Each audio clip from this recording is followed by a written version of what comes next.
桃园市第66线快速道路新屋往大溪方向14.8公里的所在，伫今仔日早起9点外，有3台车是隆做伙，其中一台大货车是并车搁卡伫两座车道之间，这交通是受到真大的阻碍。警方初步调查发现，这3个驾驶呢，其实拢无驾照，嘛加载无重大伤亡。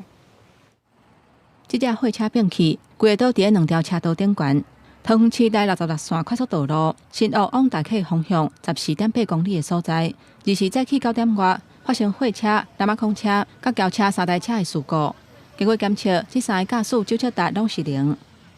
现场为大货车与其他车辆碰撞后翻覆，所幸消防人员抵达现场后，人员均已脱困，仅1名司机有轻微擦伤。规个事故现场无人受困，干那驶货车这个细粒的驾驶脚头有切着伤。救护人员解洗空喙等等救护的处置，患者讲无需要救护车送病院。针对现场的车流，警方嘛伫咧整一个交流道，引导车辆会当提早落交流道驶平面的，嘛通知拖车甲吊车来协助处理。经了解为李姓男子驾驶大货车沿外侧车道直行，行经事故地点时不慎撞击因故障停放于路肩之水泥预拌车，撞击后车辆便失控翻覆横躺，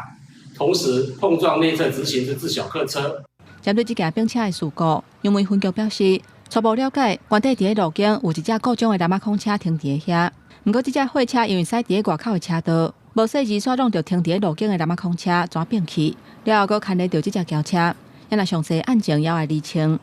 公司新闻，桃园报道。